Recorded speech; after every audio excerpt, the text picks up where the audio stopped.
Good morning, Pilgrim, and good morning, everyone. Welcome to another session of our Shema.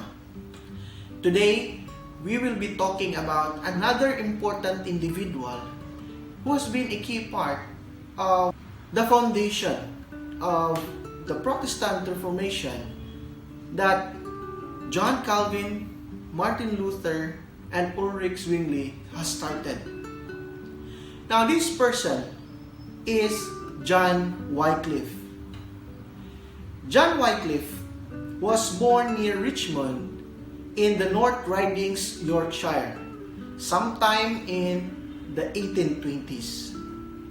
Now, his family were of Saxon origins, and as a young man, he moved to Oxford to study natural science, mathematics, and theology. He studied at Balliol College, where he would later become the Master of Balliol. Wycliffe was most interested in theology and in studying the scripture. Now, during his time in Oxford, he read widely on religious issues. He also lived through the Black Death of 1348, which killed a high percentage of the English population and left a profound mark on Wycliffe's outlook of life. He would also have been in Oxford for the St. Scholastica Day riot between students and townspeople, which left close to 100 people dying. Wycliffe became well known for being an excellent scholar with a thorough understanding of the law.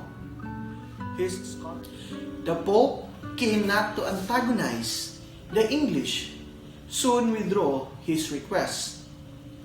In 1374, Wycliffe also served as a negotiator in the Peace Congress at Bruges between England and France, and this furthered his political influence and stature. For his early days at Oxford, Wycliffe contended with various aspects of Catholic philosophy and influence. Initially, this was more abstract and philosophical, but increasingly, he became critical of the actions and power that the church wielded. He argued that the clerics were not justified in having so much power or secular power because they often acted in an immoral way and because the Gospels didn't support it. On his return from Bruges, with support from his patron John of Gaunt, he wrote tracts and books expressing his views. The most important was Summa Theologia. This included denouncing the practice of the church collecting indulgences for the remission of sin. He also asserted the right of the king to take away property from the church if justified. Wycliffe became a famous preacher in London, and many reformers allied himself to his views. Though, as might be expected, he also attracted increased criticism from those with influential positions in the church, who were now threatened by Wycliffe's talk of reform. After calling for the secularization of English church property, his opponents argued he was guilty of blasphemy. Wycliffe had to defend himself at Lambeth Palace. With opinions split, he was forbidden to speak further on these matters. However, with powerful backers, Wycliffe continued his reforming attempts. In particular, he began the very significant step of translating and writing out the New Testament in English version. This was a radical step as it brought the gospel close to the ordinary person who could not understand Latin and removed the church as the interpreter. For the next few years, Wycliffe continued to attack the Pope and the church hierarchy.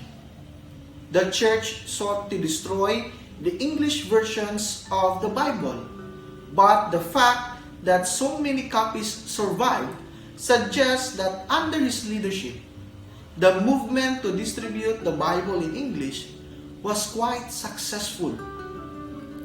Wycliffe began to attract a group of followers known as the Lollards. They spread Wycliffe's teachings and ideas throughout England.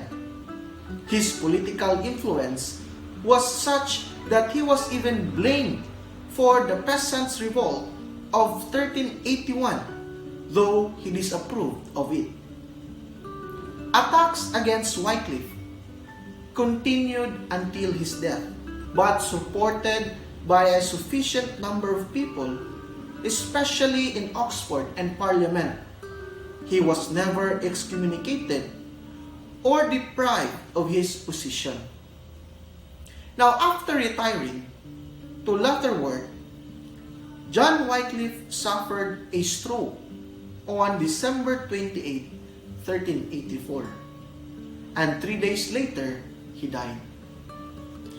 20 years later, Wycliffe was condemned as heretic, and pronouncement that his books should be burned and his body exhumed and bones crushed. However, Wycliffe had already left a profound mark on English and European thought. He had challenged the authority of the Church and Pope, laying the foundation for the future Reformation that was started by Martin Luther, Ulrich Zwingli, and John Calvin. This would reject the papacy and promote the Bible. Also, his work to make an English version of the Bible is a critical part of the English Christianity.